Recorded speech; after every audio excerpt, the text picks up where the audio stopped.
नमस्कार बच्चों, स्वागत है आपका फिर से हमारे यूट्यूब चैनल पर। आज मैं आपके लिए लेकर आई हूँ वार्षिक परीक्षा सन 2025 कक्षा 10वीं विषय सामाजिक विज्ञान के प्रश्न उत्तर। बच्चों, आप स्क्रीन पर देख पा रहे हैं आपका जो पेपर है उसमें पूर्णांक रहेंगे 75 नंबर के, यानी कि आपका पूरा जो पेपर है वो 75 नंबर का आएगा और समय आपको दिया जाएगा 3 घंटे का।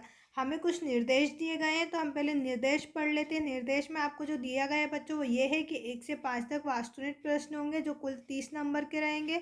6 से 17 तक अति लघु उत्तरीय प्रश्न जो 2-2 अंक के रहेंगे और 18 से 20 तक जो रहेंगे वो 3-3 अंक के रहेंगे और 21 से 23 तक जो रहेंगे 4-4 अंक के रहेंगे। तो जो आज मैं आपके लिए वीडियो लेकर आई हूँ उसमें आपको 4 नंबर के प्रश्न उत्तर दिए गए हैं जो वार्षिक परीक्षा में आने वाले हैं। तो जैसा कि सबसे पहले आपको प्रश्न दिया गया है वो है जलियांवाला बाग हत्याकांड पर टिप्पणी लिखी। बच्चों, यदि अभी तक आपने हमारे चैनल को सब्सक्राइब नहीं किया तो सबसे पहले चैनल को सब्सक्राइब जरूर करें जाकर। और अगर आपको और ऐसी वीडियो चाहिए तो मैंने और अपनी ऐसी वीडियो 2 नंबर 3 नंबर वाले प्रश्न उत्तर के ऊपर बना रखी है जो हमारे प्ले लिस्ट पर जाकर आपको मिल जाएगी। तो चलो बढ़ते हैं हम अपने प्रश्न की ओर। जैसा कि आपसे प्रश्न जो पूछा है वो पूछा है जलियांवाला बाग हत्याकांड पर टिप्पणी। तो जलियांवाला बाग जो हत्याकांड है वो आपने पढ़ा ही होगा। ये जो हुआ था बच्चों 1919 में रॉलेट अधिनियम को पारित किया था उस विषय में हुआ था। जो सबसे ज़्यादा फैला था वो पंजाब में कहाँ पर फैला था? पंजाब के अमृतसर में फैला था। 13 अप्रैल को हुआ यह था कि जो कांग्रेस के 2 प्रभावशाली नेता थे, एक तो डॉक्टर सत्यपाल और डॉक्टर सैफुद्दीन किजुल को गिरफ्तार कर लिया था, जिनकी गिरफ्तारी के विरोध में अमृतसर में एक मीटिंग बिठाई गई थी, एक सभा बिठाई गई थी। उस सभा में ये हुआ था कि जो ब्रिटिश सरकार का जनरल डायर था उसने क्या करा, वहाँ सभा में सभी पर गोलियां चला दी, बिना किसी प्रकार की चेतावनी दिए बिना भीड़ पर गोली चला दी, जिसके परिणाम स्वरूप क्या हुआ था कि 800 से अधिक व्यक्ति मारे गए और 2000 के लगभग व्यक्ति घायल हो गए, जिसे जलियांवाला बाग हत्याकांड कहा गया था। बस इतनी सी डेफिनेशन आपको जलियांवाला बाग हत्याकांड पर लिख दी है। बाकी का ये पैराग्राफ देख रहे हैं, इसे आप नोट भी कर सकते हैं। चाहे तो आप इसकी पीडीएफ हमारे टेलीग्राम चैनल से जोड़ ले सकते हैं। टेलीग्राम चैनल की लिंक जो है मैंने डिस्क्रिप्शन में डाल रखी है बच्चों। प्रश्न जो दूसरा आपसे पूछा है वो पूछा है कि असहयोग आंदोलन के कोई 4 कारण लिखिए। तो असहयोग आंदोलन के जो 4 कारण था, पहला तो ये था बच्चों कि प्रथम विश्व युद्ध के बाद जो भारत की स्थिति वो दयनीय हो गई थी, परंतु ब्रिटिश सरकार ने फिर भी अपना कर लेने में कोई परिवर्तन नहीं किया था।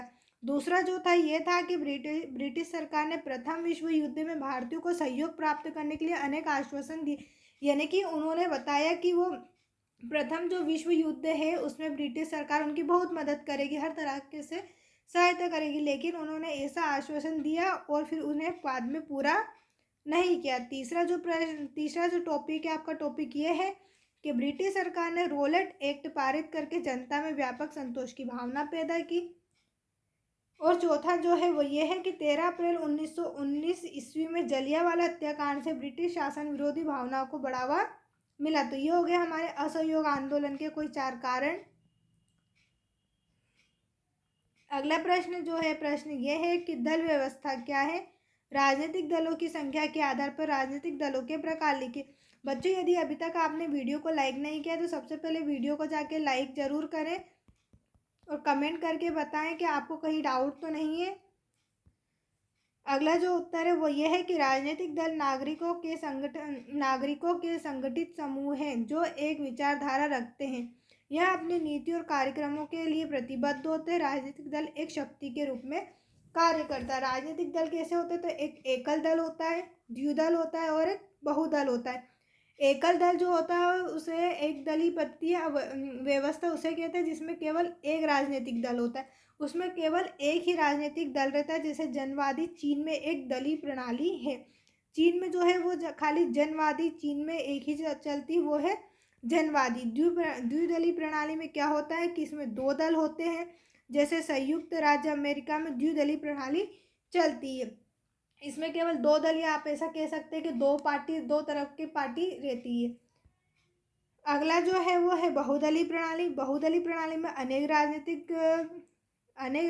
दल होते हैं, किंतु सभी दलों की स्थिति समान नहीं होता। हमारे देश में बहुदलीय राजनीतिक प्रणाली चलती, जैसे कि आपको पता है हमारे इसमें कितने सारे दल होते हैंगे, तो सबकी अलग अलग की होती हैगी। अगला प्रश्न जो है वो आपसे ये पूछा है बच्चों कि उत्पादक एवं व्यापारी उपभोक्ता का शोषण किस प्रकार करते हैं। किस प्रकार करते हैं? पहला तो मिलावट। आपने खुद ने देखा होगा, आप बाज़ार में सामान वगैरह लेने जाते हैं तो वहाँ पे बहुत सारा मिलावट का सामान आपको मिल जाता है। लोकल वाला भी मिलता है, अच्छा वाला भी मिलता है, लेकिन कुछ जो दुकानदार होते हैं वो क्या होते हैं, अपनी ज़्यादा कमाई के लिए मिलावटी सामान ज़्यादा बेचते हैं। तो अगला है अधिक मूल्य। हमें बहुत सी चीज़ें अधिक मूल्य में मिल जाती है। तीसरा, झूठी अथवा अधूरी जानकारी। हम कुछ भी चीज़ लेने जाते हैं तो दुकानदार उसकी हमेशा हमें को अच्छी ही क्वालिटी बताता है, कभी कोई गलत नहीं बताता। तो ये क्या हो गई, आपकी झूठी और अधूरी जानकारी। तीसरा क्या है, घटिया गुणवत्ता। बेकार चीज़ें होने के बाद भी आपके साथ अक्सर ऐसा हो जाता है कि जो दुकानदार होता है वो आपको उन चीज़ों में अच्छी चीज़ें बताता है। जैसे कि जब कुछ वस्तुएं बाजार में चल जाती तो कुछ बेईमान उत्पादक जल्दी धन कमाने के लालच में बिल्कुल नकल उतार कर बाजार में नकली माल बेचना चालू कर देते हैं। माप तोल में गड़बड़ी करते हैं। माप तोल में गड़बड़ी कैसे करते हैं? जैसे पाट के ताले को खोखला करना और बाट के स्थान पर पत्थर का उपयोग। यहाँ पर आएगा बाट। बाट के स्थान पर पत्थर का प्रयोग कर लेते हैंगे। अगला हमें मानचित्र दिया जो आपके लिए बहुत ज़्यादा इम्पोर्टेंट है। बिना इसके आपका सामाजिक विज्ञान पेपर पूरा हो ही नहीं सकता। ये हमेशा आपसे बच्चों 4 नंबर में पूछा गया है और इस बार भी पूछा जाने वाला है, तो इसे रट लो। आपको पूछा है कि भारत के मानचित्र पर निम्नलिखित को दर्शाई। हमें बेलाडीला, शिलांग, नर्मदा और बालाघाट को दर्शाना है। जो मैं दर्शा चुकी हूँ, नर्मदा, बालाघाट, बेलाडीला और शिलांग। आपको कुछ इस तरीके से नक्शे पर, भारत के नक्शे पर दर्शाना रहेगा।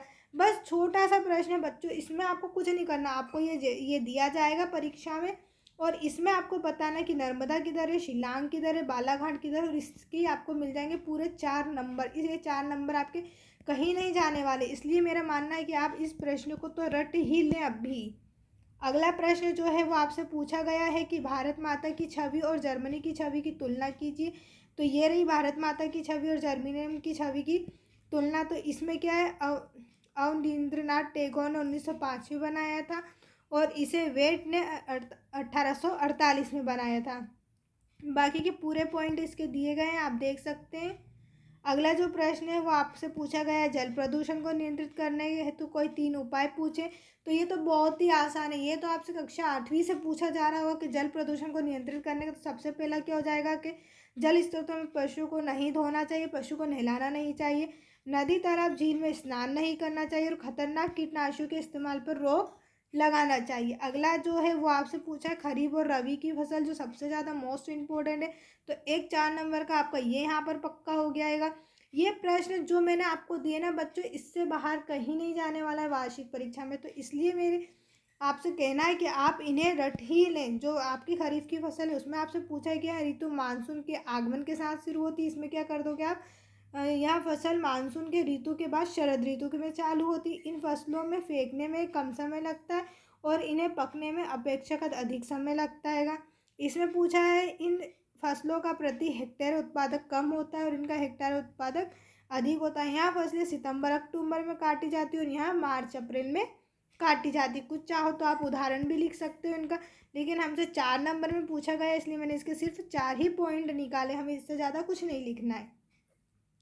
अगला प्रश्न जो है हमसे पूछा है कि हमें खनिजों के संरक्षण की आवश्यकता क्यों है। तो हमें खनिजों की संरक्षण की आवश्यकता क्यों है, देख लेते हैं।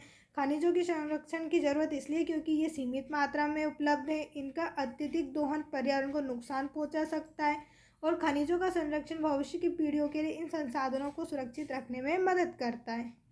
अगला प्रश्न जो है आपसे पूछा है भारत में वनों को कितने वर्गों में बांटा गया है। तो भारत के वनों को 3 वर्गों में, जैसे आरक्षित वन, रक्षित वन और अवर्गित वन।